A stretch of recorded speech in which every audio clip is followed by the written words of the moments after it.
بسم اللہ الرحمن الرحیم۔ آئیے ہم سب ایک صحابی کا واقعہ جاننے کی کوشش کرتے ہیں۔ جو صحابی دعا کیا کرتے تھے کہ اللہ جو تو مجھے آخرت میں سزا دے گا، اے اللہ وہ سزا تو مجھے دنیا ہی میں دے دے۔ حضرت انس رضی اللہ عنہ بیان کرتے ہیں کہ رسول اللہ صلی اللہ علیہ وسلم نے کسی مسلمان شخص کی عیادت کی جو بہت کمزور ہو چکے تھے۔ رسول اللہ صلی اللہ علیہ وسلم نے اسے فرمایا، کیا تو کوئی دعا مانگا کرتا تھا یا اللہ سے کچھ سوال کیا کرتا تھا؟ اس شخص نے کہا، جی ہاں، میں یہ دعا مانگا کرتا تھا، اے اللہ جو تو نے مجھے آخرت میں سزا دینی ہے وہ تو مجھے دنیا ہی میں دے دے۔ تو رسول اللہ صلی اللہ علیہ وسلم نے بطور تعجب فرمایا، سبحان اللہ، تو اس کی طاقت نہیں رکھتا؟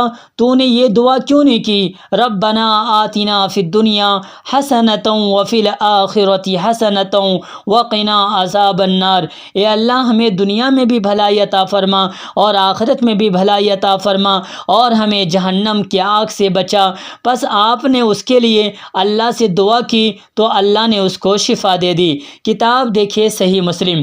ذرا سوچے تو صحیح کہ وہ صحابی دعا کر رہے ہیں کہ اللہ جہنم کی آگ کو ہم برداشت نہیں کر سکتے ہیں، آپ اگر ہمیں سزا دینی ہے تو اے اللہ جہنم میں جو سزا دینی ہے وہ دنیا ہی میں وہ سزا دے دے۔ چنانچہ وہ صحابی بہت کمزور ہو چکے تھے۔ پھر رسول اللہ صلی اللہ علیہ وسلم کو جب یہ بات معلوم ہوئی تو آپ دعا بتاتے ہیں کہ یہ دعا تم نے کیوں نہیں پڑھی، یہ دعا تم نے کیوں نہیں کیا؟ ربنا آتنا فی الدنیا حسنۃ وفی الآخرۃ حسنۃ وقنا عذاب النار، کہ اللہ تو ہمیں دنیا میں بھی بھلائی عطا فرما اور آخرت میں بھی بھلائی عطا فرما اور ہمیں جہنم کی آگ سے بچا۔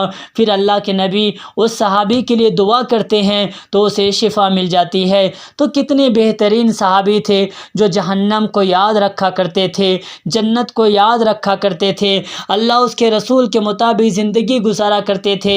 تو اللہ تبارک و تعالیٰ سے دعا کریں کہ اللہ تبارک و تعالیٰ ہم سبوں کو بھی جہنم کی آگ سے بچائے، آمین۔ اللہ تعالیٰ ہم سبوں کو بھی یہ دعا ربنا آتنا فی الدنیا حسنۃ وفی الآخرۃ حسنۃ وقنا عذاب النار پڑھنے کی توفیق عطا فرمائے، آمین۔ آپ حضرات کا بہت بہت شکریہ کہ آپ حضرات نے اس ویڈیو کو دیکھا ہے۔ ہو سکے تو ہمارے چینل کو سبسکرائب کر لیں تاکہ نئی آنے والی ویڈیو آپ تک جلد سے جلد پہنچ سکے۔